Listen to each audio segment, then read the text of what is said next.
Hi, I'm Claire Davidson, and for 18 years, my father's voice echoed in my head like a broken record.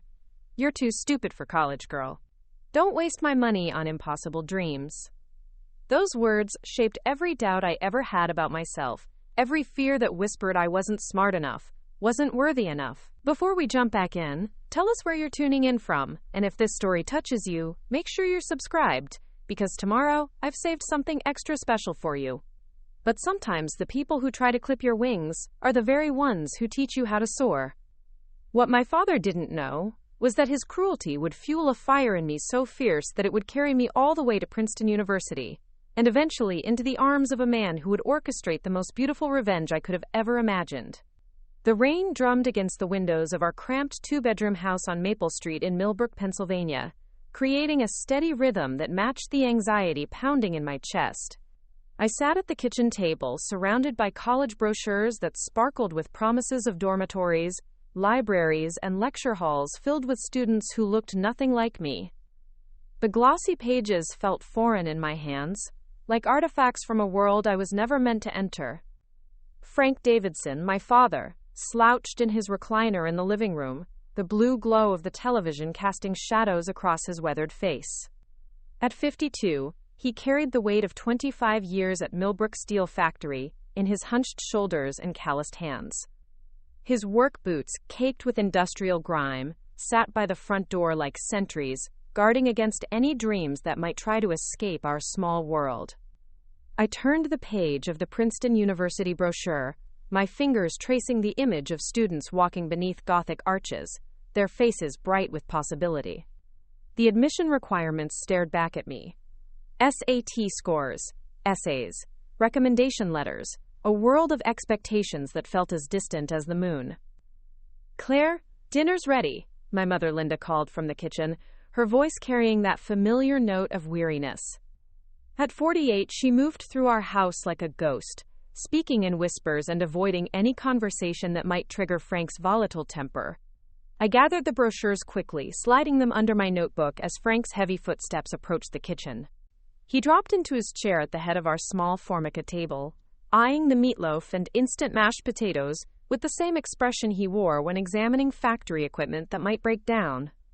"What's all that paper you were shuffling around?" he demanded, reaching for the salt before he'd even tasted his food. My throat tightened. "Just homework, Dad."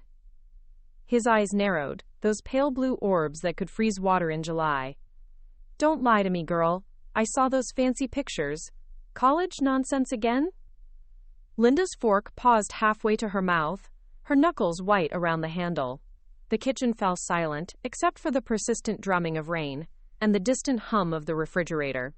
"Mrs. Reed thinks I should apply," I said quietly, referring to my English teacher who had been encouraging my writing for months. "She says I have potential." Frank's laugh was harsh, cutting through the air like a rusty blade. "Potential? You barely scraped by in algebra last year. You think some fancy school is going to want a girl who can't even balance a checkbook?" "My grades have improved," I protested, my voice barely above a whisper. "I made honor roll last semester."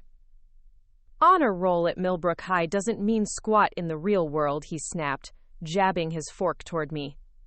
"You know what college is? It's a waste of money for rich kids whose parents can afford to let them play pretend for 4 years. You're not rich, Claire. You're not special. You're just a working-class girl from a working-class family, and the sooner you accept that, the better off you'll be." The words hit me like physical blows, each syllable designed to wound. I felt my dreams crumbling under the weight of his certainty, the college brochures beneath my notebook suddenly feeling like evidence of my own foolishness. "Frank," Linda said softly, her voice trembling, Maybe we should what?" he roared, slamming his fist on the table so hard that the salt shaker jumped. "Fill her head with more nonsense? Let her waste years chasing something she'll never get? I'm trying to save her from disappointment, Linda. Someone in this house has to live in reality." I stared down at my plate, watching gravy congeal around untouched potatoes.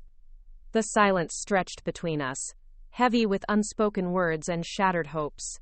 Outside, the rain continued its relentless percussion, washing against the windows like tears I refused to shed. "You're too stupid for college, Claire," Frank said, his voice dropping to a deadly calm that was somehow worse than his shouting. "And the sooner you stop pretending otherwise, the sooner you can start making something useful of yourself. Maybe Henderson's Diner is hiring. At least waitressing is honest work." I excused myself from the table, my legs shaking as I climbed the narrow stairs to my bedroom. The house creaked around me, old wood settling into familiar groans of complaint. My room was barely large enough for a twin bed and a desk I'd salvaged from a garage sale, but it was mine. The walls were covered with quotes I'd copied from books, words of encouragement that felt hollow now in the face of my father's crushing certainty. I pulled the college brochures from my notebook and spread them across my bed.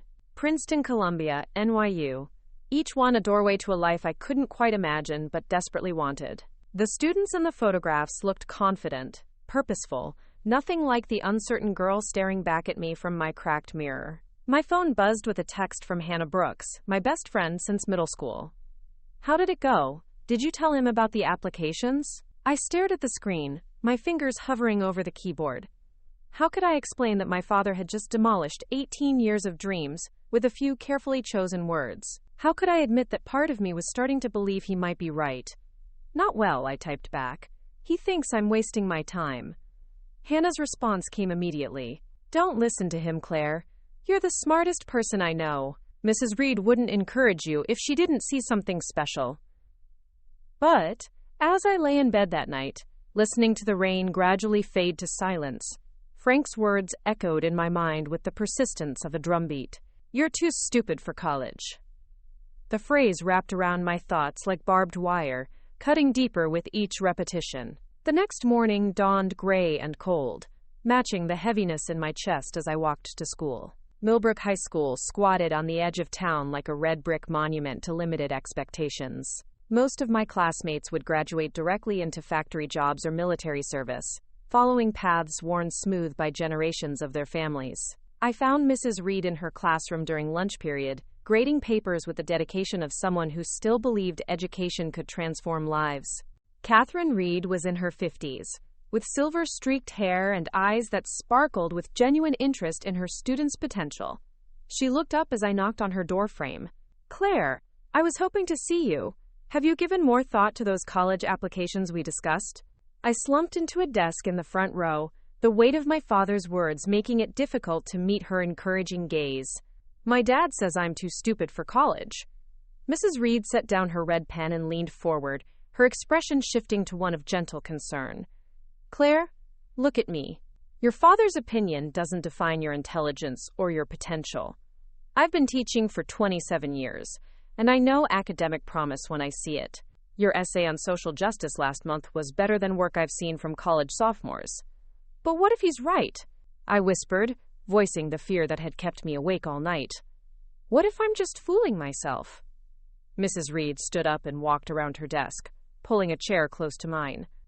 "Can I tell you something about your father? He's afraid. Parents like Frank Davidson, they see their children's dreams as a rejection of their own choices. When you talk about college, he hears an accusation that his life isn't good enough." Her words hit me with unexpected force. I had never considered that my father's cruelty might be rooted in his own insecurities, his own abandoned dreams. "But that doesn't make his words true," Mrs. Reed continued. "And it doesn't mean you should sacrifice your future to make him comfortable with his past. Claire, I've already written your recommendation letter. I want you to apply to Princeton, to Columbia, to every school that calls to you, because you belong there, and deep down you know it." I felt tears prick at the corners of my eyes, the first crack in the wall of despair my father had built around my dreams. What if I can't afford it? Financial aid exists for exactly this reason. There are scholarships, grants, work-study programs. Don't let money become another excuse to give up before you've even tried. That afternoon, I walked home through the industrial heart of Millbrook, past the steel factory where my father spent his days. The building rose from the landscape like a concrete monster, belching smoke into the gray sky. I could see workers through the chain-link fence, their faces obscured by safety gear, their bodies bent to the rhythm of machinery. For the first time, I didn't see honest work. I saw a trap, a life sentence disguised as responsibility. The realization hit me with startling clarity. My father wasn't trying to protect me from disappointment. He was trying to ensure I would never surpass him, never escape the gravity of his own limitations.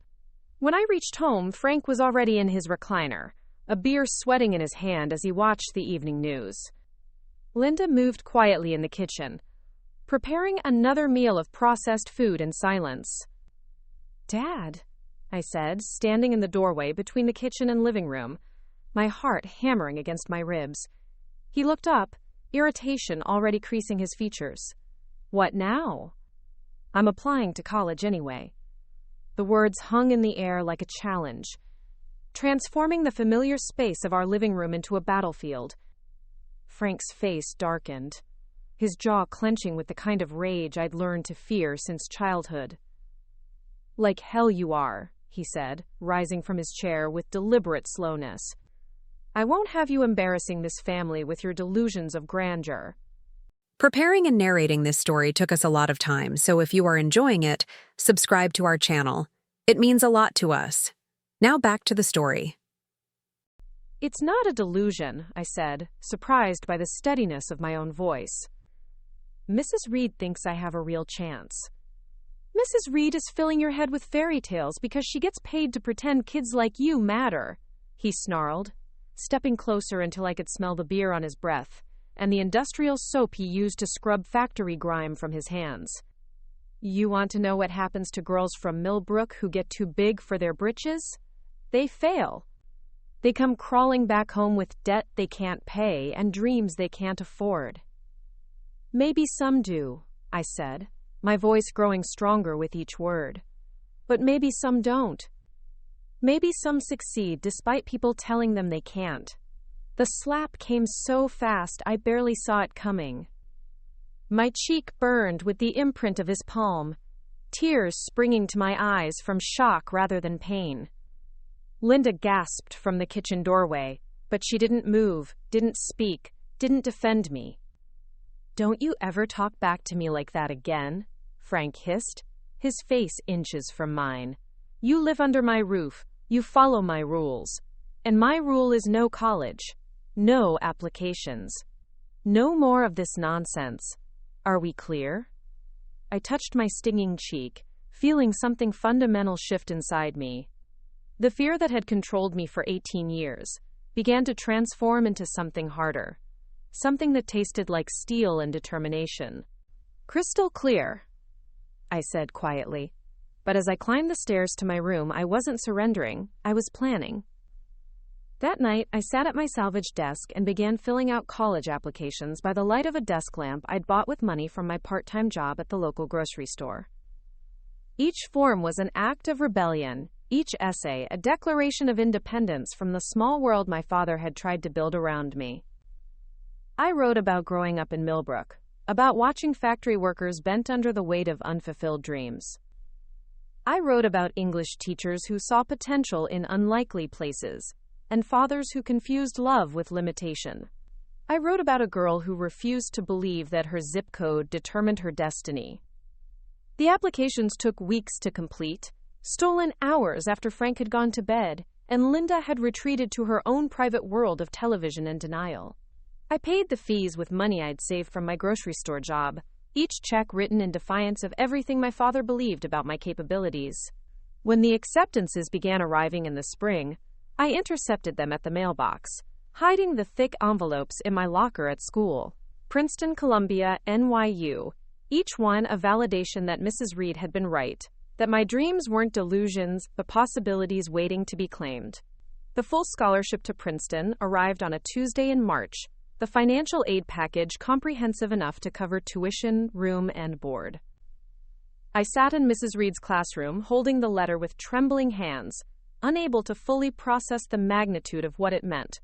"You did it, Claire," Mrs. Reed said, her voice thick with emotion. "You actually did it."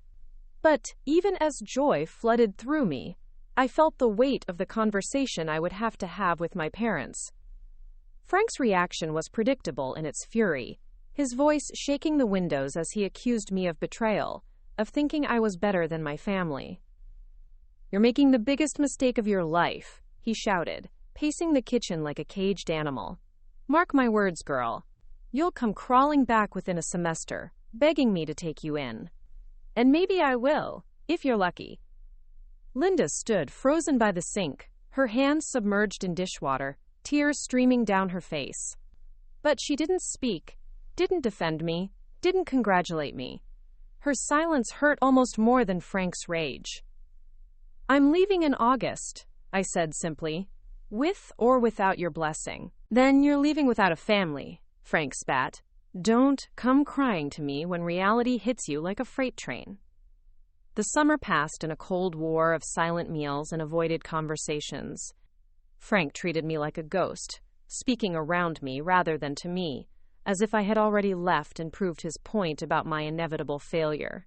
Linda maintained her careful neutrality, loving me in whispered moments when Frank couldn't hear. The day I left for Princeton, Frank was already gone to work. He didn't say goodbye, didn't wish me luck, didn't acknowledge that his daughter was about to embark on the adventure of a lifetime. Linda helped me load my meager possessions into Hannah's father's truck, her tears falling silently onto my suitcase. "I'm proud of you," she whispered as we embraced in the driveway. "Don't let him convince you otherwise." As Millbrook disappeared in the rearview mirror, I felt a complex mixture of grief and liberation. I was leaving behind everything familiar, everyone I'd ever known, launching myself into a world where my father's voice held no power, and my dreams were finally my own.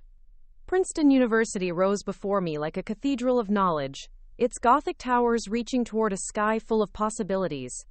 Walking across the campus for the first time, surrounded by students from all over the world, I heard my father's voice one last time: "You're too stupid for college." But for the first time in 18 years, I didn't believe him. Princeton felt like stepping into a parallel universe where intelligence was celebrated rather than scorned.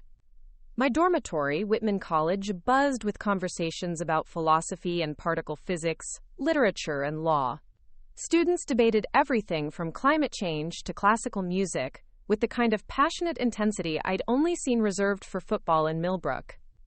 My roommate, Zoe Parker, arrived from Manhattan with enough designer luggage to outfit a small army. She was everything I wasn't. Confident, polished, the daughter of a successful investment banker who spoke casually about summer homes in the Hamptons. Yet somehow, despite our vastly different backgrounds, we clicked from the moment she walked through our dorm room door. "So you're from Pennsylvania," she said, unpacking what appeared to be a professional lighting setup for video calls. "Rural or suburban?" "Rural," I replied, hanging my 3 dresses in a closet that could have housed my entire bedroom back home. "Very rural. You probably drove through towns like mine on your way here without stopping." Zoe paused, studying my face with the kind of direct attention I wasn't used to receiving. "You know what I love about that?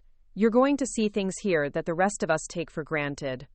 Fresh perspective is everything in academia." Her acceptance of my background was so matter-of-fact, so free of judgment, that I felt something tight in my chest begin to loosen. For 18 years, I'd been taught to see my origins as a source of shame. Here was someone who viewed them as an asset. My first semester was a revelation wrapped in terror. Every class felt like drinking from a fire hose. Professors discussing concepts with casual brilliance that left me scribbling notes furiously just to keep up. In my Introduction to Literature course, students referenced books I'd never heard of, their analyses sophisticated and nuanced in ways that made my high school essays seem childish by comparison. The imposter syndrome hit me hardest during my first economics lecture. Professor Williams, a stern woman with silver hair and no patience for unprepared students, called on me to explain supply and demand curves. I stumbled through an answer that would have earned praise at Millbrook High, but sounded elementary in this amphitheater filled with the brightest minds of my generation. After class, I sat in the bathroom stall and cried for the first time since leaving home. Frank's voice echoed in my memory with devastating clarity. "You're too stupid for college." Maybe he had been right. Maybe I was drowning in water too deep for someone like me. That evening, Zoe found me hunched over my economics textbook. highlighting every other sentence in a desperate attempt to absorb information that seemed to slip through my mind like water through a sieve. "You're studying like you're cramming for finals," she observed, settling onto her bed with her own stack of books. "It's only September, Claire. You don't have to learn everything in the first month." "Everyone else seems so smart," I admitted, not looking up from the page about market equilibrium. "They speak this language I'm still trying to learn. Sometimes I wonder if I made a terrible mistake coming here." Zoe was quiet for a long moment, long enough that I finally looked up to see her expression. Her face held a seriousness I hadn't seen before, as if she was weighing her words carefully. "Can I tell you something about half the students here?" she said finally. "They're performing intelligence rather than demonstrating it. They use big words because they've been taught that vocabulary equals intellect. They reference obscure books because name-dropping impresses professors. But you? You ask questions that cut straight to the heart of things. That's not stupidity, Claire. That's wisdom." Her words planted a seed of possibility that began to grow over the following weeks. I started participating more in class discussions, offering my perspective even when it differed from the prevailing opinion. To my surprise, professors didn't dismiss my contributions. Instead, they engaged with them, building upon my ideas in ways that made me feel like a genuine participant in the academic conversation. The breakthrough came in my American literature course. We were discussing John Steinbeck's The Grapes of Wrath, and Professor Martinez was analyzing the economic themes through a lens of academic theory. I raised my hand hesitantly. "I think Steinbeck understood something that economic models sometimes miss," I said, my voice steadier than I felt. "When you've actually seen families choose between medicine and groceries, the human cost of market forces becomes visceral rather than theoretical." The classroom fell silent. Professor Martinez leaned forward, his eyes bright with interest. "Expand on that, Miss Davidson." "I grew up in a factory town where every economic downturn meant families I knew lost their homes. Steinbeck writes about the Joads with the kind of authenticity that comes from witnessing real desperation. Academic analysis is valuable, but lived experience adds a dimension that pure theory can't capture." The discussion that followed was electric. Students who had seemed impossibly sophisticated suddenly engaged with my perspective, building upon it, challenging it respectfully. For the first time since arriving at Princeton, I felt like I belonged in the conversation. Professor Martinez approached me after class, his expression thoughtful. "Have you considered majoring in American Studies? Your ability to connect literature with sociological reality is exactly what the field needs."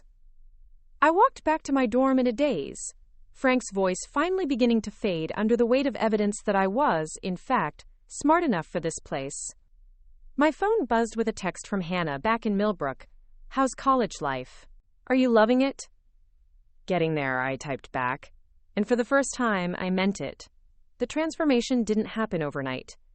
There were still moments of crushing self-doubt, particularly during my first round of midterm exams. The night before my economics test, I called Linda from the hallway of my dorm, desperate for some connection to home. "How are your classes, sweetheart?" she asked, her voice carrying across the miles with the warmth Frank never allowed her to show openly. "Challenging," I admitted. "Sometimes I feel like I'm trying to solve puzzles without all the pieces." "You are always good at puzzles," Linda said softly. "Remember when you were little, how you'd work on those 1,000-piece jigsaws for hours? Your father used to say you had more patience than anyone he'd ever seen." The memory surprised me. I'd forgotten that Frank had ever said anything positive about my abilities, even something as simple as patience. The conversation with Linda reminded me that my father's current cruelty wasn't the whole story of our relationship, though it was certainly the most recent chapter. My economics midterm went better than expected. Professor Williams returned it with a B+ and a note. "Your analysis of rural economic decline was particularly insightful. Consider exploring this topic further in your final paper." Each small success built upon the last, creating a foundation of confidence I'd never possessed. I joined the debate team, discovering that my ability to argue from personal experience gave me an edge over classmates who relied purely on theoretical knowledge. I started tutoring freshmen in writing, finding that explaining concepts to others deepened my own understanding. The real test came during Thanksgiving break. Most students went home to families who would celebrate their achievements, ask about their classes with genuine interest, and pride themselves on their children's academic success. I faced the prospect of returning to Millbrook, where my very presence at Princeton was still viewed as an act of betrayal. The bus ride home felt like traveling backward through time. The closer I got to Pennsylvania, the smaller I felt, as if Princeton's confidence was leaking out of me with each mile. By the time I reached Millbrook's familiar streets, I was 17 again, unsure and apologetic for taking up space in the world. The house looked exactly the same. Small, cramped, dominated by Frank's recliner, and the oversized television that served as the family's primary source of entertainment. Linda greeted me at the door with a hug that felt desperate, as if she was trying to pour 3 months of suppressed maternal affection into a single embrace. "You look different," she said, holding me at arm's length to study my face. "Older. More. Confident." Frank emerged from the kitchen, beer in hand, his expression carefully neutral. "So the college girl comes home. Hi, Dad." He grunted in response, returning to his recliner without further acknowledgement. The silence stretched between us, heavy with unspoken words and unresolved resentment. Dinner was a masterpiece of uncomfortable small talk. Linda asked careful questions about my classes and dorm life while Frank ate steadily, his attention focused on his plate as if my answers might contaminate his food. When I mentioned making the dean's list, Linda's face lit up with proud surprise. "Dean's list? Oh, Claire, that's wonderful." Frank finally looked up, his expression skeptical. "What's that supposed to mean?" "It means she's in the top 10% of her class," Linda explained, her voice carrying a note of defiance I rarely heard. "10% of what? A bunch of rich kids playing academic games? That doesn't translate to real-world success." The old shame tried to surface, the familiar voice telling me that my achievements were meaningless, that I was fooling myself about my capabilities. But something had changed during my months at Princeton. I'd seen too much evidence of my own competence to be easily dismissed. "Actually, Dad, it means I'm competing successfully with some of the brightest students in the country. And winning." Frank's jaw tightened. "Don't get too big for your britches, girl. Princeton might be impressed with you now, but wait until you get out in the real world. That's when you'll find out what you're really worth." I spent the remainder of break walking through Millbrook streets, visiting places that had once felt like the entire world. The steel factory still dominated the landscape, its smokestacks reaching toward a gray November sky. The diner where Frank had suggested I work looked smaller than I remembered, its neon sign flickering with the kind of tired persistence that defined the whole town. At the library, I found Mrs. Reed grading papers during her holiday break. Her face transformed when she saw me, lighting up with the kind of genuine pleasure that had sustained me through my darkest high school moments. "Claire, look at you. Tell me everything about Princeton." We talked for hours about my classes, my professors, the ways in which my perspective had broadened beyond anything I could have imagined while sitting in her classroom just months before. She listened with the attention of someone who had invested in my success and was now witnessing the return on that investment. "Your father still opposed to your education?" she asked as our conversation wound down. "He thinks I'm wasting time on meaningless achievements," I said. "Sometimes I wonder if part of him wants me to fail, just to prove he was right." Mrs. Reed's expression grew serious. "Claire, there's something you need to understand about men like your father. Your success threatens the story he's told himself about why his own dreams didn't work out. If you can succeed despite coming from the same circumstances, it suggests that perhaps his failures were choices rather than inevitabilities." Her words hit me with the force of revelation. Frank's opposition to my education wasn't really about my capabilities or prospects. It was about protecting his own narrative, his own sense of self-worth, built on the belief that people like us simply couldn't rise above our circumstances. The bus ride back to Princeton felt different this time. Instead of leaving home, I was returning to it. The Gothic spires that greeted me as I walked onto campus no longer seemed intimidating. They felt welcoming, familiar, mine, in a way that Millbrook never had. Zoe was already back from her holiday in the Hamptons, unpacking gifts and stories about family gatherings that sounded like scenes from a different species of life. But when she saw my expression, she set aside her designer shopping bags and gave me her full attention. "How was home?" "Complicated," I said, settling onto my bed. "My father still thinks I'm wasting my time here. He seems almost angry that I'm succeeding. Some parents can't handle their children surpassing them," Zoe said with the matter-of-fact wisdom that came from her privileged upbringing. "My dad's friends talk about it at dinner parties. They want their kids to succeed, but not too much. Success beyond the parents' achievements feels like judgment." "Is that what I'm doing? Judging him?" "Maybe. But maybe that's not entirely unfair. He certainly judged you harshly enough." Spring semester brought new challenges and deeper engagement with my studies. I declared my major in American Studies, focusing on the intersection of class, education, and economic mobility.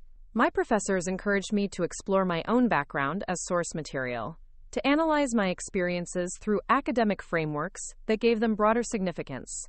The research I conducted on educational access in rural communities became the foundation for my senior thesis proposal. I interviewed dozens of students from small towns like Millbrook, documenting the barriers they faced and the factors that contributed to either success or failure in higher education. The patterns that emerged were stark. Students whose families supported their educational aspirations were significantly more likely to persist through graduation. Those who faced opposition at home, who were made to feel guilty for their ambitions or ashamed of their achievements, struggled not with academic material, but with psychological obstacles that no amount of intelligence could overcome. I thought often of Frank during this research, beginning to understand him not just as my father, but as a case study in how economic frustration and limited opportunities could calcify into bitter opposition to others' success. His cruelty wasn't personal, though it felt deeply so. It was systemic, the predictable result of a society that offered few paths to dignity for working-class men of his generation. This understanding didn't excuse his treatment of me, but it contextualized it in ways that began to drain the poison from my memories. Frank wasn't evil. He was wounded, striking out at dreams he couldn't allow himself to have. My junior year brought new milestones and deeper confidence. I was elected to the student government, selected for a competitive internship at a policy research institute, and invited to present my research on educational mobility at an academic conference. Each achievement felt like another brick in the wall between my current self and the frightened girl who had once believed her father's assessment of her capabilities. The conference presentation was a particular triumph. Standing before an audience of professors and graduate students, discussing my research with the authority of someone who had lived the experiences she was analyzing, I felt Frank's voice fade to nothing. I wasn't performing intelligence or pretending to belong. I was demonstrating expertise earned through years of rigorous study and personal insight. After my presentation, a distinguished gentleman with silver hair and kind eyes approached me. "Ms. Davidson, I'm Dr. Marcus Wellington from Harvard's Graduate School of Education. Your research on rural educational access is exactly the kind of work we need more of in academia." I shook his hand, trying to process the surreal nature of a Harvard professor seeking me out, praising work that had grown from my own painful experiences with educational discouragement. "I'd love to discuss your graduate school plans," he continued. "Harvard has a fellowship program specifically designed for students with your background and research interests." Graduate school. The possibility hadn't even occurred to me, my ambitions still constrained by the voice that insisted I should be grateful for any success rather than dreaming of more. But here was a Harvard professor suggesting that my undergraduate achievements were just the beginning, that my work had value beyond anything I'd dared to imagine.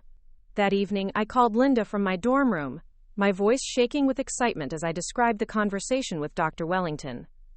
"Harvard wants you," she whispered as if speaking too loudly might shatter the possibility. "Oh, Claire, I always knew you were special, even when your father couldn't see it. Is he there? Can I talk to him?" There was a long pause. "He's watching television. I don't think—" "Maybe not tonight, sweetheart. You know how he gets about your college talk." I hung up, feeling the familiar ache of wanting my father's approval and knowing it would never come. But for the first time, that ache didn't feel like a wound that might kill me. It felt like old scar tissue, tender, but no longer bleeding. Dr. Wellington and I began corresponding regularly about graduate programs and research opportunities. His encouragement was different from Mrs. Reed's or my Princeton professors. It carried the weight of someone who had seen the highest levels of academic achievement and believed I belonged there. "Your perspective is unique in higher education," he wrote in one email. "Too many of us come from privileged backgrounds and analyze inequality from the outside. Your work has authenticity that can't be manufactured." The fellowship application process was rigorous, requiring essays, interviews, and recommendations that would determine whether I could continue my education at the highest level. Each component felt like another test of whether I truly belonged in academia or had simply been lucky enough to fool Princeton into believing in my potential. The night before my Harvard interview, I lay awake in my dorm room, thinking about the journey from Frank's kitchen table to this moment. 3 years earlier, I had been a girl whose father insisted she was too stupid for college. Now I was applying to graduate programs at the most prestigious university in the world. The interview took place in Dr. Wellington's office, a book-lined sanctuary that smelled of leather and possibility. He asked thoughtful questions about my research, my goals, my vision for how education could address systemic inequality. But what struck me most was how he listened, not as someone evaluating my worthiness, but as someone genuinely interested in my ideas. "Why is this work important to you personally?" he asked near the end of our conversation. I thought of Frank, of Mrs. Reed, of all the students from places like Millbrook who never got the chance to discover their own capabilities. Because talent is distributed equally, but opportunity isn't. There are brilliant minds in every small town in America, but most of them never get the chance to shine. I want to change that. Dr. Wellington smiled, making a note in my file. "I think you will." The acceptance letter arrived on a rainy April morning, delivered to my dorm room, along with notification of a full fellowship that would cover my tuition and provide a living stipend. I read it 3 times before the reality sank in. Harvard wanted me. Harvard believed in me. Harvard was offering me the chance to continue becoming whoever I was meant to be. Zoe screamed when I told her, her joy as genuine as if she had received the acceptance herself. We celebrated with takeout Chinese food and champagne smuggled into the dorm, toasting a future that would take me even further from the small world that had tried to contain me. That evening, I called home again, my heart pounding as I waited for Linda to answer. "Harvard accepted me," I said without preamble. "Full fellowship. They want me to pursue my doctorate there." Linda was quiet for so long I wondered if the call had dropped. When she finally spoke, her voice was thick with tears. "I'm so proud of you, Claire. So incredibly proud. You've become everything I dreamed you could be. Is Dad there?" Another long pause. He's having a difficult time with all this, sweetheart. Maybe it's better if we don't tell him just yet." I hung up feeling a complex mixture of triumph and sadness. My greatest achievement was also a secret to be kept from the man whose approval I had once craved above all else. Frank's inability to celebrate my success felt like the final, definitive proof that I had outgrown the small world of his expectations. Senior year at Princeton passed in a blur of thesis writing, graduate school preparation, and the bittersweet awareness that I was leaving behind the place that had transformed me from my father's daughter into my own person. My thesis, Climbing Out, Education as Economic Mobility in Rural America, earned highest honors, and was selected for publication in an academic journal. The publication was my first taste of intellectual recognition beyond the classroom. Seeing my name in print, my ideas contributing to scholarly discourse, felt like the final validation that I belonged in academia. Frank's voice, which had haunted me for so many years, was finally silent. Graduation day dawned bright and clear, the kind of perfect May morning that made Princeton's campus look like something from a fairy tale. I walked across the stage to receive my diploma, thinking of all the people who had believed in me when I couldn't believe in myself. Mrs. Reed, my professors, Zoe, Dr. Wellington. As I accepted my diploma, I thought also of Frank, wondering if some part of him might be proud, despite his inability to express it. The girl he had dismissed as too stupid for college was graduating summa cum laude from Princeton University, heading to Harvard for doctoral studies that would likely lead to a career he couldn't even comprehend. The real celebration came later, in Dr. Wellington's office, where he had invited me to discuss my upcoming transition to Harvard. But when I arrived, I found him on the phone, his voice carrying the kind of authoritative tone I'd learned to associate with academic administration. "I understand your concerns," he was saying, "but I think you'll find that Claire Davidson is exactly the kind of student Harvard is looking for." He gestured for me to sit, continuing his conversation while I wondered who could possibly be questioning my admission to the program. "Her undergraduate record speaks for itself," Dr. Wellington continued. "Summa cum laude from Princeton, published research, extensive community engagement. But more importantly, she brings lived experience to academic questions that most of us can only theorize about." When he hung up, his expression was thoughtful. "Claire, that was someone questioning whether you're truly Harvard material. Apparently there are concerns about your rural background, whether you'll fit into our academic culture."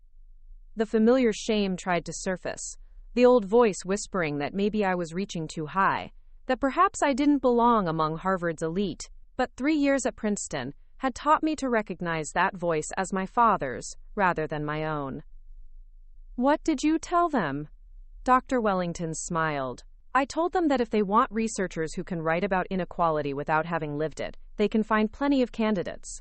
But if they want someone who can bridge the gap between academic theory and lived reality, they'll have a harder time finding anyone better than you."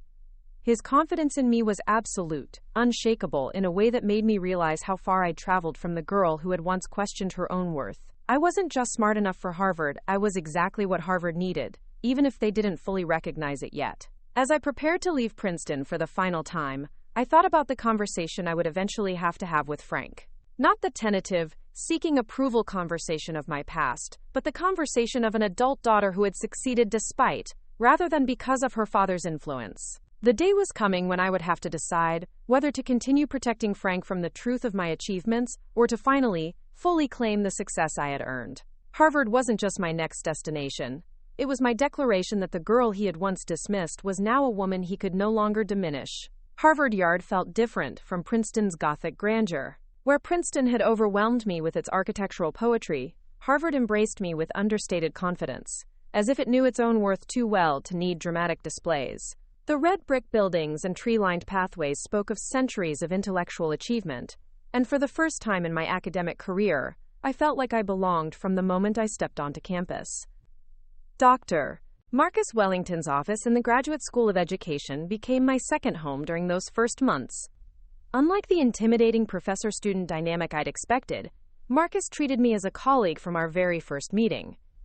He was 42, with the kind of thoughtful demeanor that made people lean in when he spoke, and an ability to make complex educational theories feel like conversations rather than lectures. Our relationship began professionally, built on shared passion for educational equity and reform.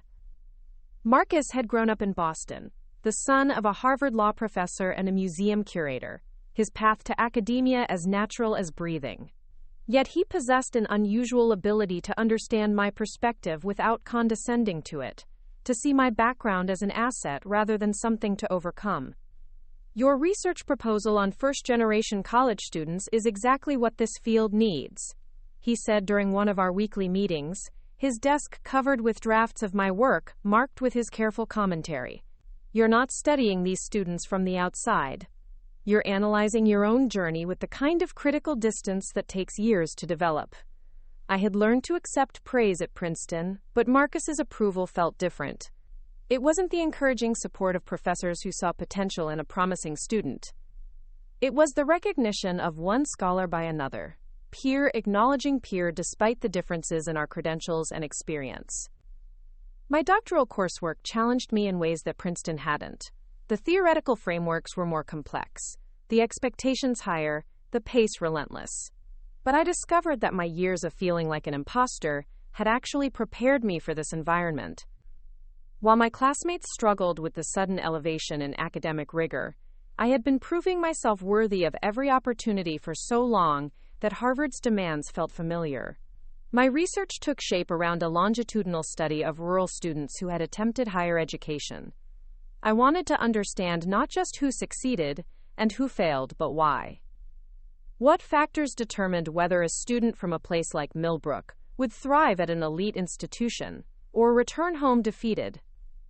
The work required traveling back to communities that reminded me of my own childhood, interviewing families whose dynamics I recognized with uncomfortable clarity. During one research trip to a steel town in Ohio remarkably similar to Millbrook, I met Jennifer Walsh, a 19-year-old whose father worked at the local foundry. Her story could have been mine.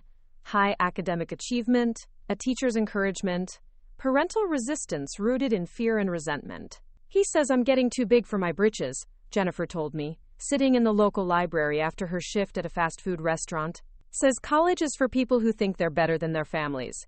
I saw myself at 18 in her uncertain expression, heard Frank's voice in her father's words. But I also saw something that hadn't been available to me at her age, proof that someone like her could succeed. My presence in her library, my questions about her aspirations, my very existence as someone who had made the journey she was contemplating, offered her something I had never had. "What do you think?" I asked her. "Do you think you're better than your family?"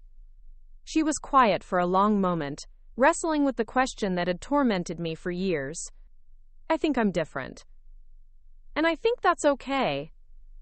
Her answer was wiser than any I had managed at her age. I gave her my contact information, connected her with scholarship resources, and watched her begin the same journey I had taken. But her path would be easier, because she wasn't traveling it alone. The research trips back to communities like Millbrook became a regular part of my doctoral work, but they also served another purpose. Each visit forced me to confront how much I had changed, how far I had traveled from the girl who had once believed her father's assessment of her capabilities.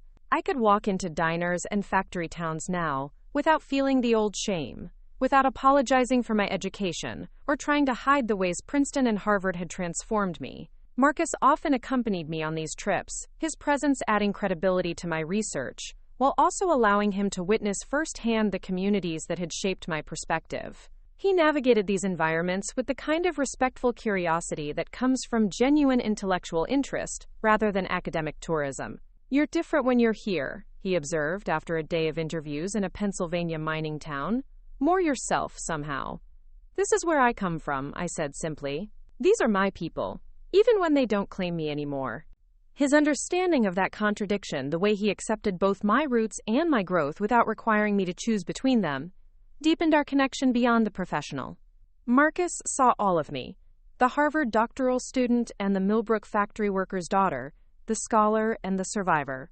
He loved both versions, without trying to reconcile them into something more comfortable. Our relationship evolved slowly, built on shared late nights in the library, conversations that began about educational theory and drifted toward personal philosophy. Marcus possessed the kind of thoughtful intelligence that made every discussion feel like discovery, and he listened to my ideas with the respect I had spent years learning to demand. The evening everything changed began with a faculty dinner celebrating a visiting scholar. I had been invited as one of Marcus's most promising doctoral students, another milestone in my journey from outsider to insider. The conversation around the table ranged from education policy to international development, the kind of intellectual discourse that would have intimidated me just years before.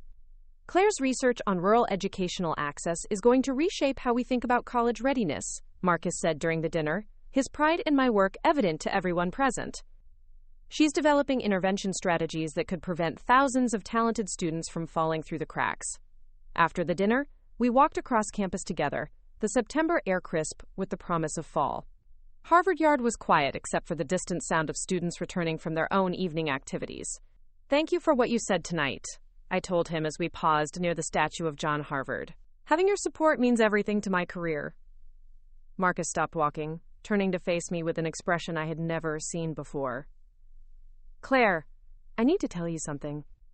My support for your career is absolute and unconditional. But somewhere along the way, this became about more than your research for me." The words hung between us in the cool night air, transforming everything I thought I understood about our relationship. I had been so focused on proving myself academically that I had missed the signs of something deeper developing. "Marcus, I know the complications this creates," he said quickly. "I know about power dynamics and professional ethics. I've been fighting this feeling for months because I never wanted you to question whether your success was earned or given. I studied his face in the lamplight, seeing not my advisor or my supporter, but the man who had believed in me when I couldn't believe in myself, who had seen my potential before I recognized it. What are you saying? I'm saying that somewhere between your first research proposal and tonight, I fell in love with your mind, your passion, your refusal to accept limitations others tried to place on you. I'm saying that watching you grow into your power has been the most incredible privilege of my academic career. The confession should have terrified me. Instead, it felt like the most natural thing in the world, the logical culmination of months of intellectual and emotional intimacy. I had spent so many years afraid of taking up space, afraid of wanting too much, that I had almost missed the possibility of someone wanting me as much as I wanted to achieve. I love you too, I said, the words feeling both momentous and inevitable. I think I have for months, but I was too scared to acknowledge it. Our first kiss happened there in Harvard Yard, surrounded by centuries of academic achievement and the promise of our own shared future. It felt like claiming something I had never dared to want, not just professional success, but personal happiness with someone who understood every part of my journey. The relationship we built was careful and deliberate, mindful of the ethical considerations that came with his position as my advisor. Marcus recused himself from any formal evaluation of my work, arranging for another faculty member to serve as my primary advisor while maintaining his role as mentor and collaborator. We were scrupulous about separating our professional and personal interactions, ensuring that my academic success could never be questioned. But in private, away from the university setting, we were simply two people who had found in each other a perfect intellectual and emotional match. Marcus understood my drive because he shared it. He respected my ambitions because they aligned with his own values. He loved my background because it made me who I was, not despite it. The night I called to tell Linda about Marcus, her joy was immediate and uncomplicated. "Oh, Claire, a Harvard professor. Your father." Her voice trailed off as she realized what she had almost said, the automatic impulse to share good news with Frank running headlong into the reality of his continued hostility toward my achievements. "He doesn't need to know yet," I said gently. "This is still new, and I don't want his reaction to spoil it." But even as I protected Frank from news he couldn't handle, I felt something shifting in my relationship with his opinion. His approval had once been the prize I sought above all others. Now it felt like an irrelevant distraction from the life I was building. Marcus and I spent hours discussing my research, my career goals, the possibility of academic positions that would allow us to work together as partners rather than advisor and student. He had connections throughout higher education, insights into the hiring process and tenure track that would be invaluable to my career development. "You could have your pick of faculty positions," he told me one evening as we worked on separate projects in his apartment. "Your research is exactly what universities want, and your background gives you credibility that most academics can't match." The future he described felt almost too good to believe. A career in academia studying questions that mattered to me, a partner who understood and supported my ambitions, the kind of life I had never dared to imagine while sitting in Frank's kitchen listening to his pronouncements about my limitations. My third year of doctoral study brought new opportunities and responsibilities. I was invited to present my research at major conferences, published articles in top-tier journals, and began developing the theoretical framework that would form the basis of my dissertation. The academic world that had once seemed impossibly exclusive now felt like home. The marriage proposal came during Christmas break of my third year, in Marcus's apartment overlooking Boston Common. We had spent the evening wrapping gifts for his family, talking about our plans for the holiday and the upcoming semester. "There's one more gift," Marcus said, reaching into his desk drawer to pull out a small velvet box. "Claire, you've transformed my understanding of what it means to be an educator, a scholar, a human being. You've shown me that the most important research comes from lived experience, that the most valuable insights come from people who have something real at stake." He opened the box to reveal a simple, solitaire diamond, elegant in its understated beauty. "Will you marry me? Will you be my partner in every sense of the word?" I said yes through tears that felt like joy rather than sorrow for the first time in my life. This wasn't just a proposal. It was an invitation to claim completely the life I had been building piece by piece since leaving Millbrook. We married the following summer in a small ceremony on Harvard's campus, surrounded by colleagues who had become friends and mentors who had become family. Linda attended despite Frank's furious objections, her presence a bridge between the daughter I had been and the woman I was becoming. "I'm so proud of you," she whispered during our brief moment alone before the ceremony. "I always knew you were special, even when others couldn't see it." Frank's absence felt both painful and liberating. I had hoped that my obvious happiness might soften his resistance to my choices, but his refusal to attend my wedding made clear that his opposition wasn't really about my well-being.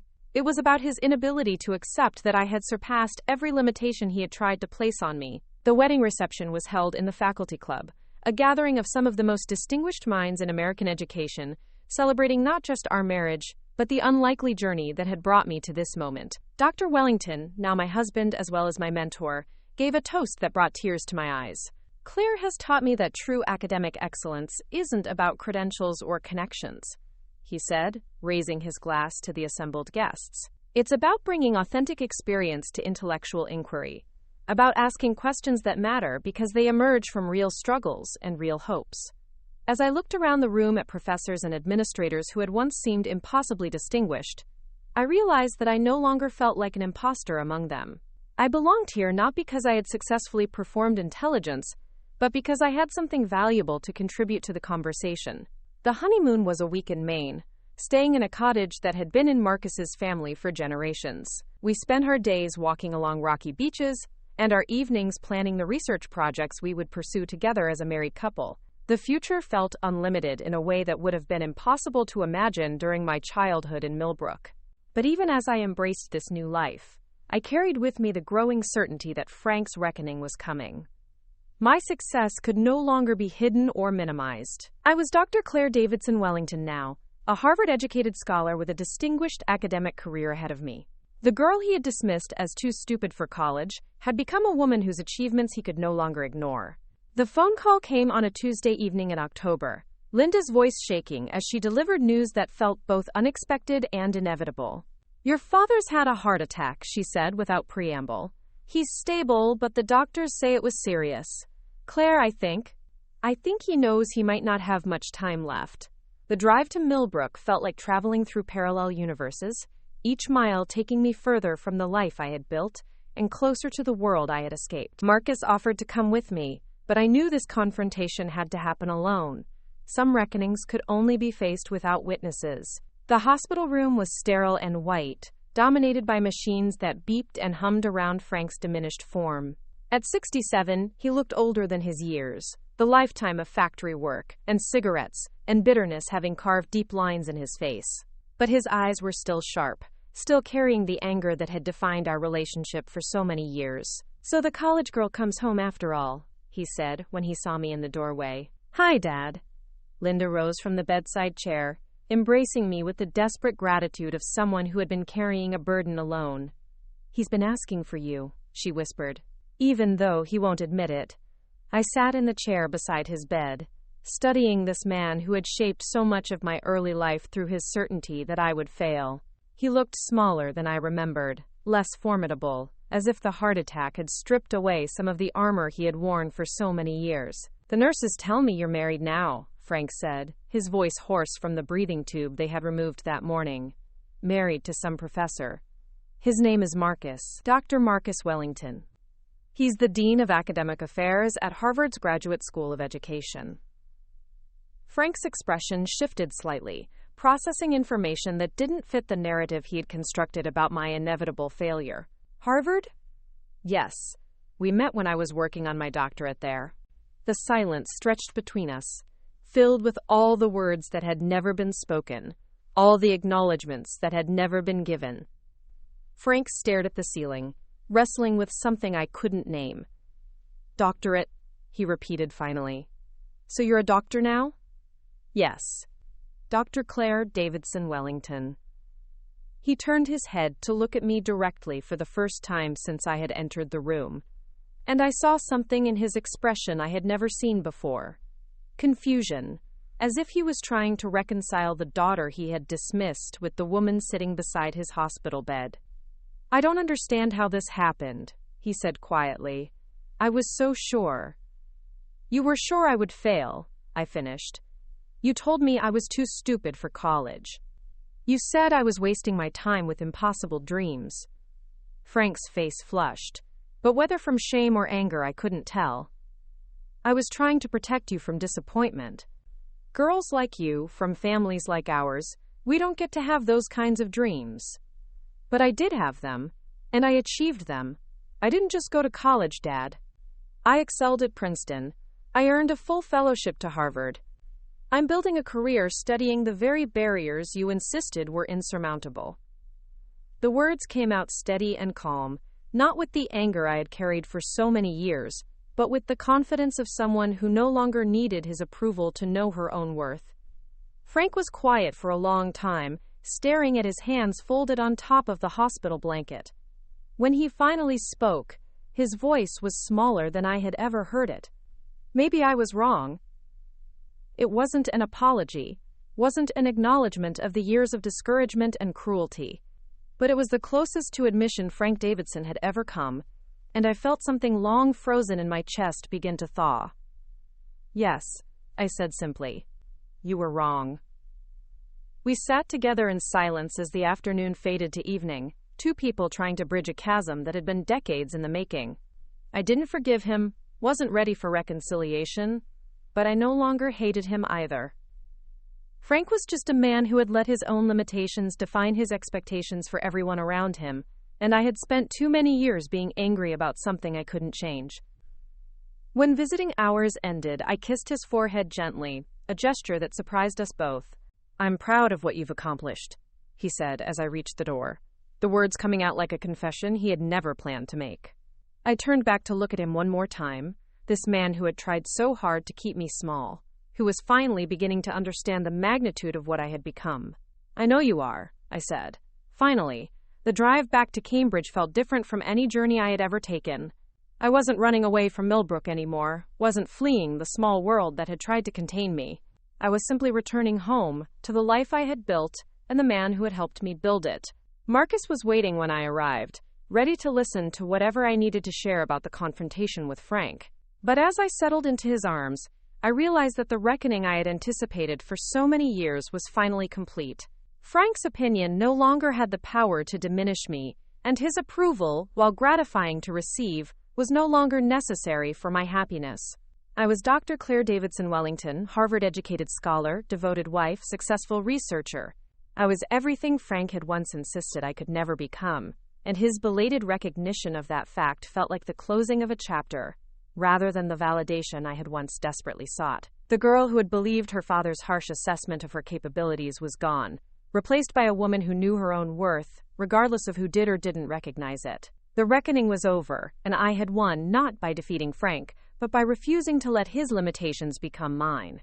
Frank's recovery from the heart attack was slower than expected, keeping him hospitalized for nearly 3 weeks.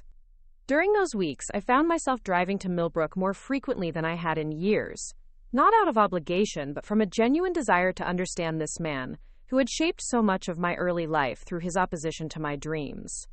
The conversations we had during those hospital visits were unlike any we had shared in my childhood. Stripped of his physical strength and some of his emotional armor, Frank began to reveal glimpses of the person he had been before disappointment hardened him into the critical father I remembered.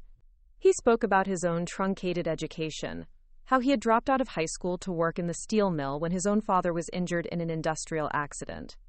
I was smart too, you know, he said one afternoon, staring out the hospital window at the gray October sky. Won the county spelling bee when I was 12. Teacher said I had potential for college, maybe even a scholarship. The revelation startled me. I had never imagined Frank as a young person with academic aspirations, had never considered that his dismissal of education might stem from his own unrealized dreams, rather than genuine disdain for learning. What happened? I asked gently. Life happened. Responsibility happened. My dad couldn't work, my mom was overwhelmed, and someone had to bring home money. College was a luxury we couldn't afford, so I convinced myself it was a waste of time for people like us. His words carried a weight of resignation that made me understand, for the first time, that his opposition to my education hadn't been about me at all. It had been about protecting himself from the pain of watching me achieve what he had been forced to abandon. When you got into Princeton, he continued, it felt like you were rejecting everything I had sacrificed for this family. Like you were saying, my choices weren't good enough. I sat quietly, processing this new understanding of our relationship. Frank's cruelty hadn't been motivated by genuine belief in my limitations. It had been a defense mechanism, a way of avoiding confrontation with his own regrets. I never meant it that way, I said finally. I just wanted to see how far I could go. I know that now, Frank replied, his voice softer than I had ever heard it. Took me nearly losing everything to figure out that your success wasn't a judgment on my failures. These conversations changed something fundamental in my relationship with my father, but they also clarified something important about my own journey. I had spent years seeking his approval, then years proving I didn't need it. Now I realized that the most powerful position was simply understanding him without requiring anything from him at all. When Frank was finally released from the hospital, Linda called with an unexpected request. He wants to see your diploma, she said, her voice carrying a note of wonder. He's been asking about it for days. Wants to see proof that you really graduated from those schools. The request would have felt like victory a few years earlier, but now it struck me as simply sad. Frank needed tangible evidence to believe in achievements that had been real, regardless of his recognition. Still, I agreed to bring my diplomas during my next visit to Millbrook.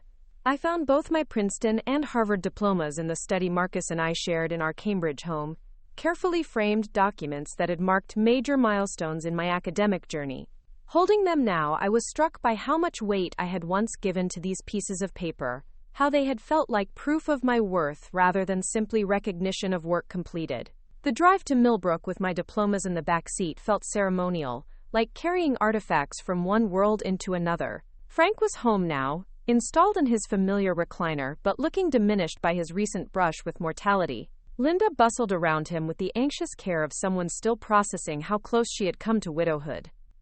You brought them, Frank said when he saw the frames in my hands, his voice carrying an eagerness that reminded me of a child anticipating a promised treat.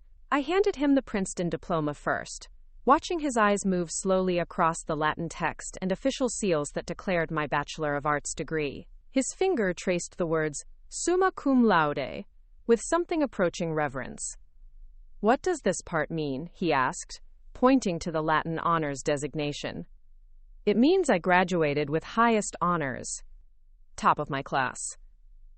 Frank was quiet for a long moment, studying the document as if it contained secrets he was only now learning to decode. Then I gave him the Harvard diploma, watching his expression shift as he processed the PhD designation and the university's prestigious seal. Dr. Claire Davidson Wellington, he read aloud, testing the words in his mouth as if they were a foreign language he was learning to speak. That's me, I said simply.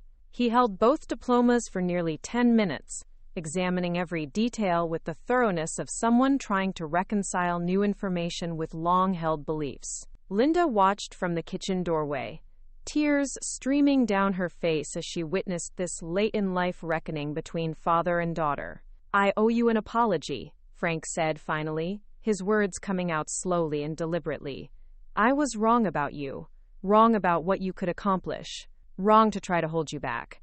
The apology I had craved for so many years finally arrived, but it felt different than I had imagined. Instead of vindication, I felt a complex mixture of sadness and relief. Frank's acknowledgement couldn't undo the years of discouragement, couldn't erase the damage his words had inflicted on my self-concept, but it could, perhaps, prevent him from making the same mistake with others. Thank you for saying that, I replied. It means more than you know. Your husband? Frank said, changing the subject with the awkwardness of someone unaccustomed to emotional conversations. This Marcus. He must be very proud of you. He is. But more importantly, he's been proud of me from the beginning. He never doubted what I could achieve. Frank nodded slowly, processing the implicit contrast with his own behavior. I'd like to meet him someday. Properly, I mean. Not in a hospital bed feeling sorry for myself.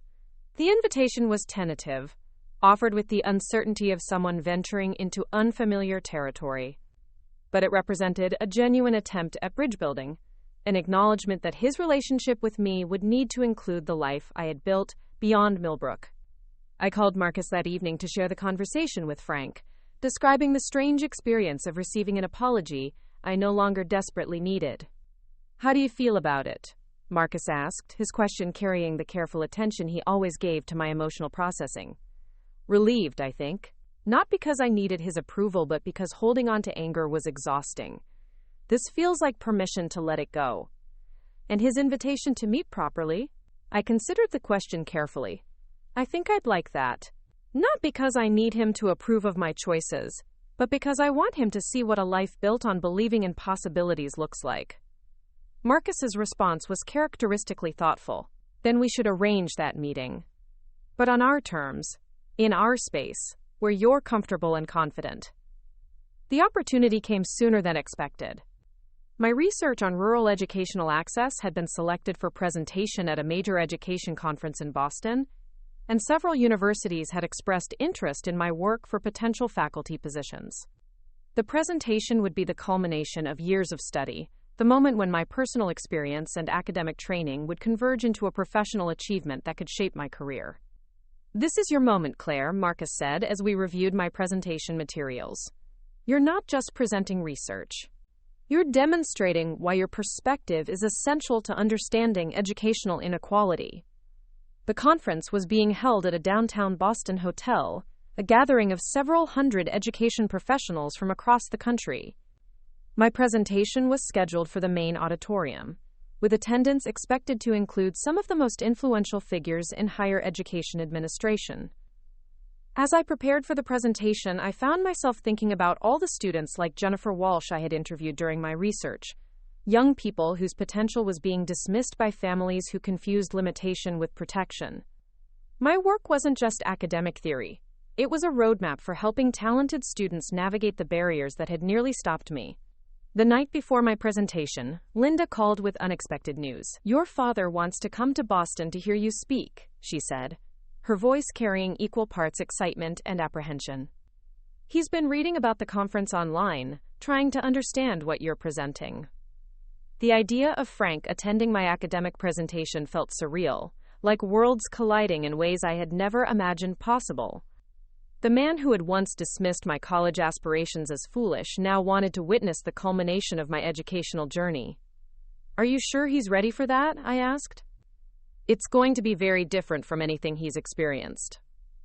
"I think that's exactly why he wants to come," Linda replied. "He said he wants to see what you've become when you're in your element." I discussed the situation with Marcus, who immediately understood the complexity of having Frank attend such an important professional moment. "This could be the perfect opportunity for him to see you as colleagues see you," Marcus said. "Not as his daughter who defied his expectations, but as Dr. Davidson Wellington, respected scholar and expert in your field." We arranged for Frank and Linda to attend the conference, booking them a hotel room and ensuring they would have good seats for my presentation. Marcus would introduce me, lending his considerable reputation to frame my work for the academic audience, but the content would be entirely mine.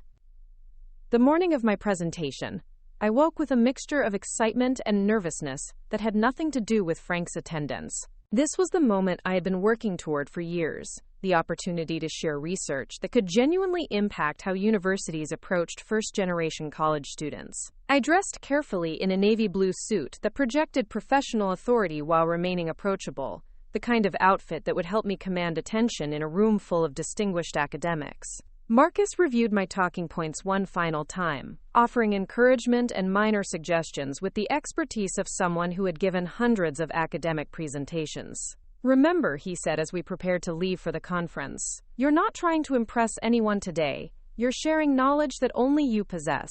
They need to hear what you have to say." Frank and Linda were already at the hotel when we arrived, looking overwhelmed by the bustling conference atmosphere but determined to support my presentation.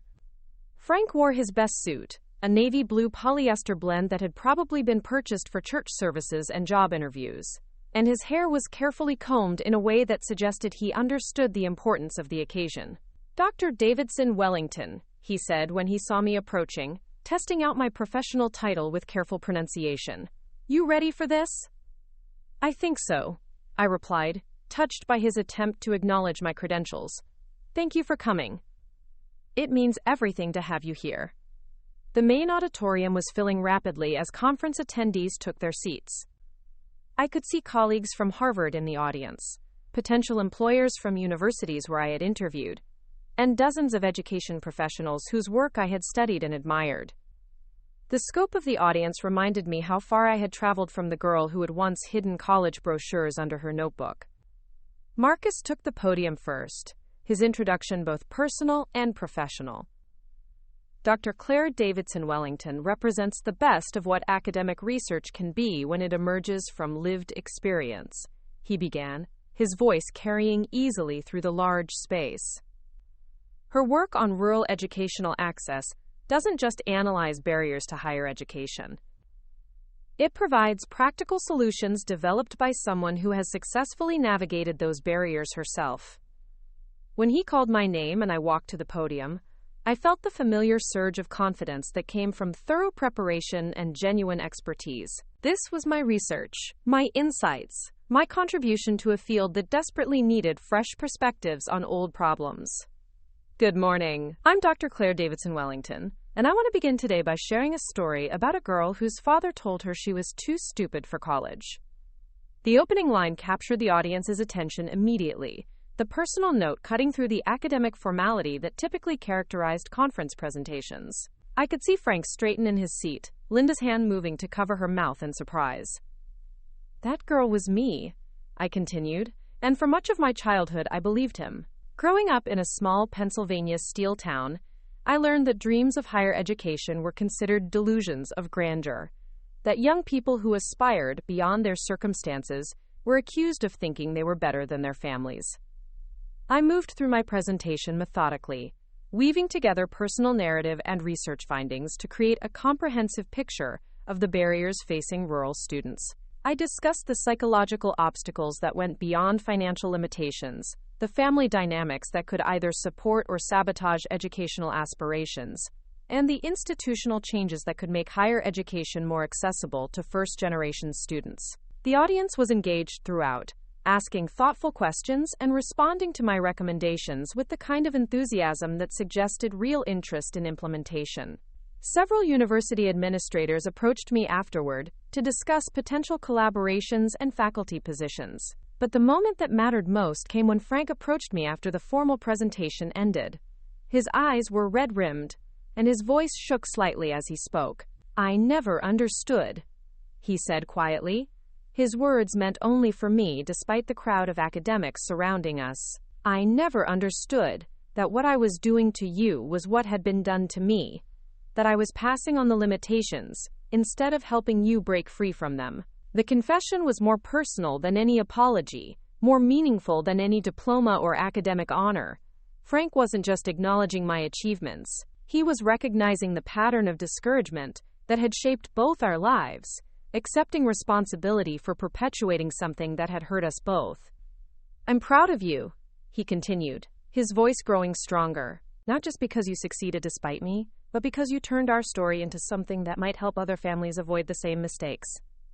Linda joined us, tears streaming down her face as she witnessed this moment of genuine reconciliation between father and daughter. You were magnificent up there, she said, embracing me with fierce pride. You commanded that entire room. As the conference concluded and we prepared to return to our respective homes, Frank made one final request that surprised me more than anything else he had said. Would you and Marcus consider coming to dinner next weekend? In Millbrook? I'd like to cook for you, to welcome you both properly into the family. The invitation represented a complete reversal of everything our relationship had been, an acknowledgement that I belonged not just in his family, but at its center, with my achievements celebrated rather than minimized. We'd love that, I replied, meaning it completely. The dinner the following weekend was unlike any meal we had ever shared as a family. Frank had spent days preparing, researching recipes, and shopping for ingredients as if hosting a state dinner. He served herb-crusted salmon with roasted vegetables, a far cry from the processed food that had characterized my childhood meals. I wanted to make something special, he explained as he served our plates with hands that shook slightly from nervousness. Something worthy of a Harvard professor and his wife. Marcus was gracious throughout the evening, engaging Frank in conversations about his work history and interests, treating him with the respect of one adult for another, rather than the condescension that might have been expected. He asked thoughtful questions about steel production and factory operations, demonstrating genuine interest in Frank's expertise. You raised an incredible daughter, Marcus told Frank as we finished dinner. Claire's perspective on education is invaluable precisely because of where she comes from. You should be proud of the strength and determination you helped develop in her. Frank's response was quiet but heartfelt. I'm learning to be proud. It's taken me longer than it should have, but I'm getting there. As Marcus and I drove back to Cambridge that evening, I reflected on the strange journey that had brought us to this moment. The father who had once been my harshest critic had become, in his own way, one of my most determined supporters. The transformation hadn't erased the years of pain, but it had created space for something new to grow between us. How do you feel about all this? Marcus asked as we navigated the familiar highways between Millbrook and home. Grateful, I said after a moment of consideration. Not grateful for the years of discouragement, but grateful that we found our way to understanding each other before it was too late. The reconciliation with Frank was meaningful, but it also clarified something important about my own growth. I no longer needed his approval to validate my achievements, no longer required his recognition to know my own worth. His acknowledgement was a gift rather than a necessity, freely given and freely received without the desperate hunger that had once characterized my relationship with his opinion. The academic conference presentation had been more than a professional milestone.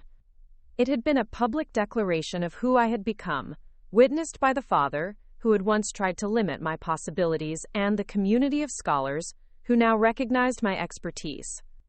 The girl who had hidden college brochures under her notebook was now Dr. Claire Davidson Wellington, confident in her knowledge and secure in her place among the highest levels of academic achievement.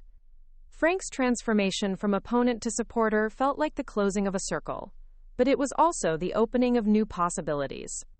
For the first time in our relationship, we could interact as adults who respected each other's choices, rather than as father and daughter locked in conflict over fundamentally different visions of what my life should be.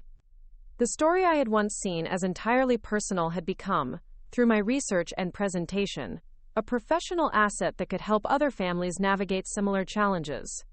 Frank's late arriving support wasn't just meaningful for our relationship. It was evidence that even the most entrenched patterns of limitation could be changed when people were willing to examine their own fears and assumptions. As we reached Cambridge and the familiar streets that led to our home, I felt the satisfaction of having completed something important.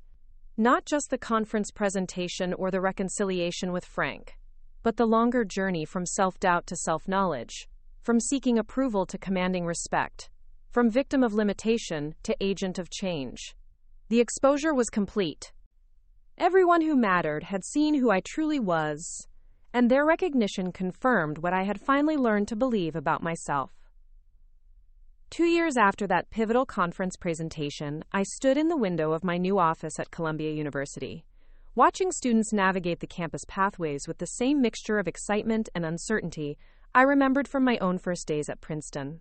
My appointment as Associate Professor of Educational Psychology had come with tenure track, research funding, and the kind of professional recognition that still felt surreal when I stopped to consider the journey that had brought me here. The office itself was everything I had dreamed of during those late nights in Millbrook, when college seemed like an impossible fantasy. Floor-to-ceiling bookshelves lined 2 walls, filled with academic journals, research texts, and the growing collection of books that bore my name as author or contributor. My desk faced the window, allowing me to watch the constant flow of students who reminded me daily why this work mattered. Marcus had taken a position at Columbia as well, heading their new Center for Educational Equity, a role that allowed us to collaborate professionally while maintaining our separate academic identities. Our shared commitment to educational access had become the foundation not just of our marriage, but of a research partnership that was influencing policy discussions at the national level. The morning routine had become a source of quiet satisfaction. I arrived at my office by 7, spending the first hour reviewing research proposals from graduate students whose backgrounds increasingly resembled my own.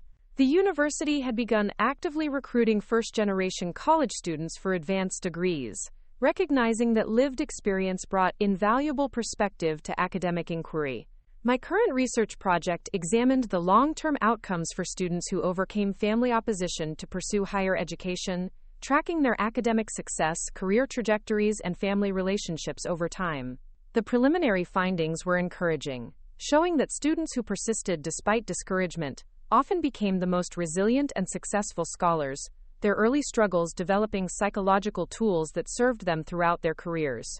The irony wasn't lost on me that my father's opposition had ultimately strengthened my academic foundation, forcing me to develop the independence and determination that now characterized my professional approach. Frank's resistance had been painful, but it had also prepared me for the challenges of academic life in ways that parental support might not have.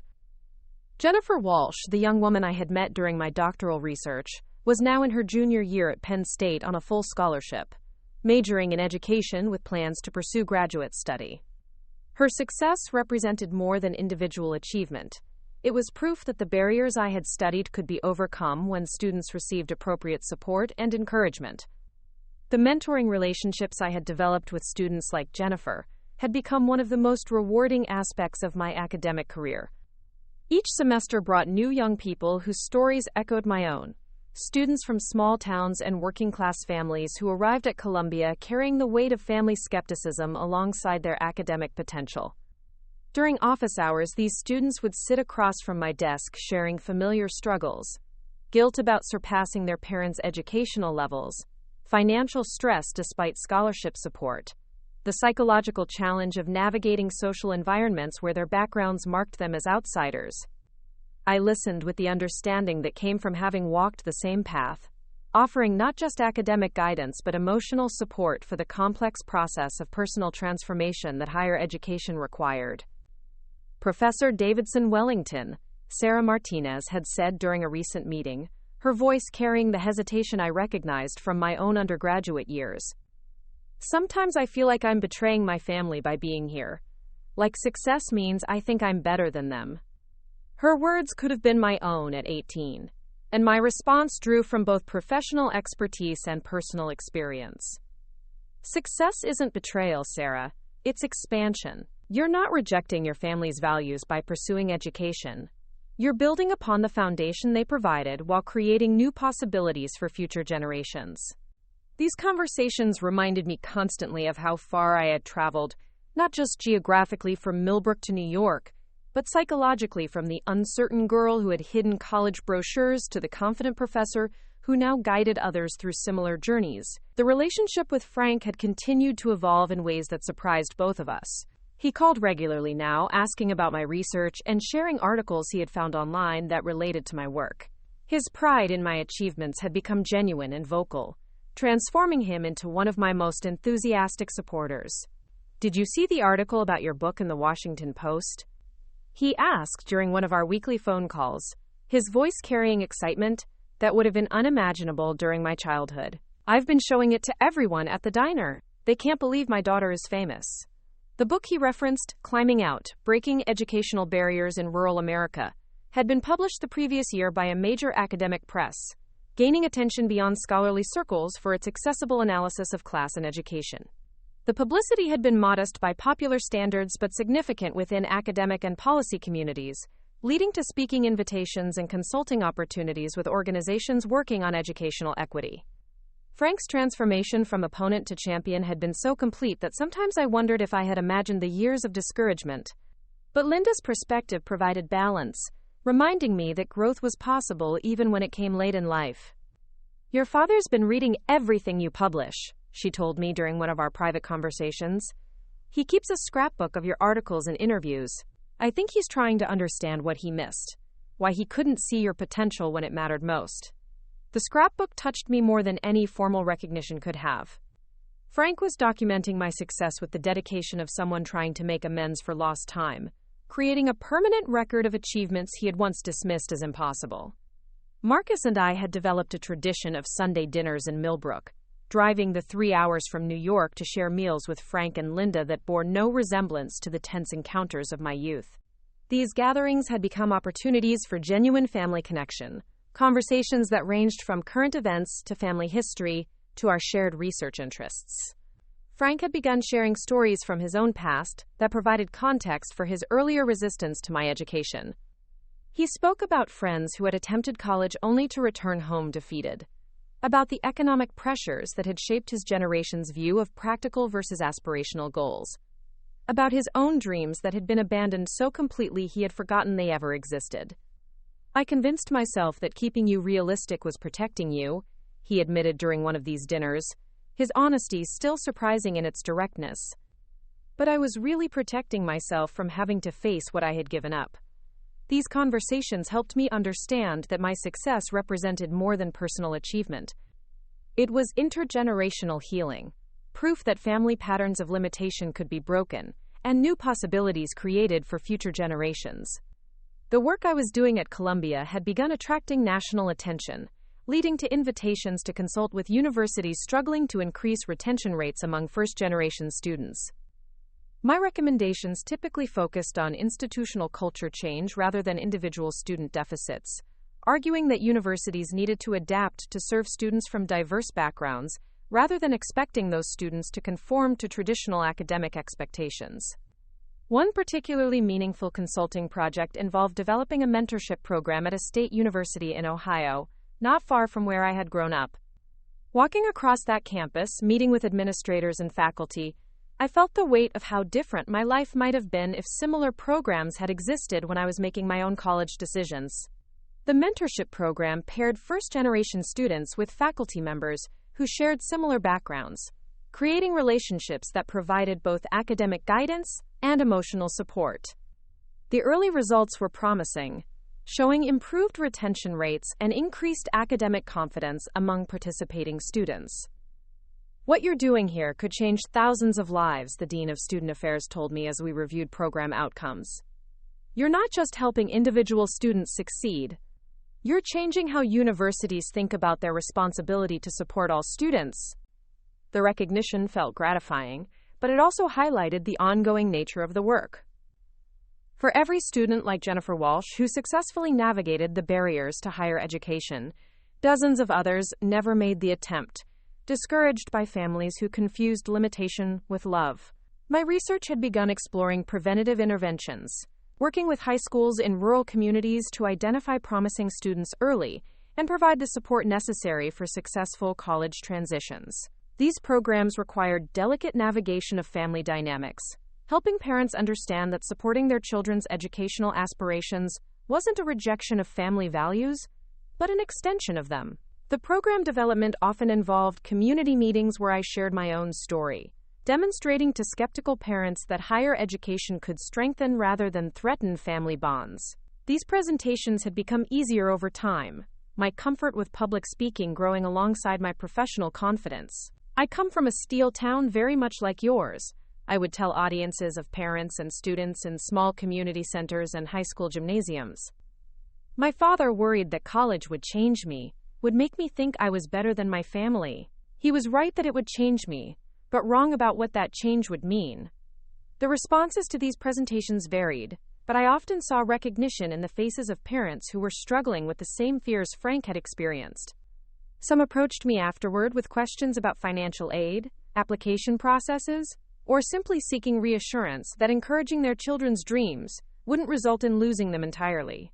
These interactions reminded me constantly of the broader significance of my personal journey.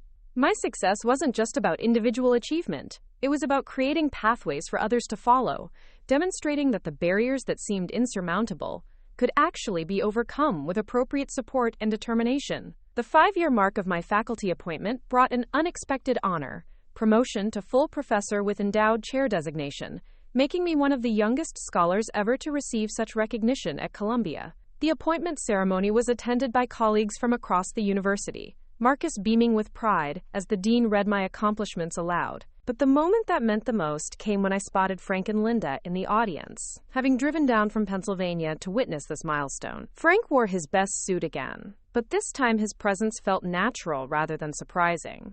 a father celebrating his daughter's success rather than a skeptical observer trying to understand what she had become. During the reception following the ceremony, Frank approached colleagues and administrators with the confidence of someone who belonged in their company, discussing my research with the enthusiasm of a devoted supporter rather than the bewilderment of an outsider. "She always was the smartest one in the family," I overheard him telling a group of faculty members, his voice carrying pride without apology. "We just didn't know how to help her use that intelligence when she was young." The honesty of his acknowledgement, the complete absence of defensiveness about his earlier opposition, demonstrated how thoroughly he had processed his own growth. Frank wasn't just supporting my current success. He was taking responsibility for the barriers he had once created. As the evening wound down and Frank and Linda prepared to drive back to Millbrook, he embraced me with an affection that felt entirely natural now, untainted by the complicated dynamics that had characterized our relationship for so many years. "I'm proud of you every single day," he said simply. "But more than that, I'm grateful that you didn't let my limitations become yours." The statement captured something essential about the transformation we had both undergone. Frank's growth hadn't erased the past, but it had created space for a relationship based on mutual respect rather than conflict and resentment. Standing in the Columbia University courtyard that evening, surrounded by colleagues who had become friends and family members who had become supporters, I felt the deep satisfaction of having completed a journey that had seemed impossible when it began. The girl who had hidden college brochures under her notebook was now Professor Claire Davidson Wellington, holder of an endowed chair at one of the world's most prestigious universities. But more importantly, I had become someone who could help others navigate similar transformations, whose personal experience had become professional expertise that was changing how universities approached educational equity. My success wasn't just individual achievement. It was proof that the barriers that seemed permanent could actually be overcome, that family patterns of limitation could be broken, that dreams dismissed as impossible could become reality with sufficient determination and support. The journey from Millbrook to Columbia had required leaving behind some relationships and beliefs that no longer served my growth, but it had also created opportunities to rebuild connections on healthier foundations. Frank's evolution from opponent to champion represented hope for all the families struggling with similar dynamics, proof that understanding and reconciliation were possible even after years of conflict. As Marcus and I walked home through the city streets that had become familiar territory, I reflected on how different this life was from anything I could have imagined during my childhood. But perhaps more importantly, I considered all the young people who would have access to possibilities that had once seemed impossible. Students whose paths would be smoother because others had traveled this route before them. The transformation was complete, but the work continued. Every day brought new opportunities to mentor students, conduct research, and advocate for policies that would expand access to higher education. The personal had become political, the individual struggle had become collective action, and the girl who had once been told she was too stupid for college had become a voice for educational justice that resonated far beyond the classroom. The future stretched ahead, filled with possibilities I was still learning to imagine, each day building upon the foundation of knowledge and confidence that had been constructed through years of refusing to accept other people's limitations as my own. Frank's voice no longer echoed in my mind with cruel predictions of failure. Instead, it carried pride and support, the acknowledgement that dreams dismissed as impossible could become reality for anyone brave enough to pursue them. Up next, you've got 2 more standout stories right on your screen. If this one hit the mark, you won't want to pass these up. Just click and check them out.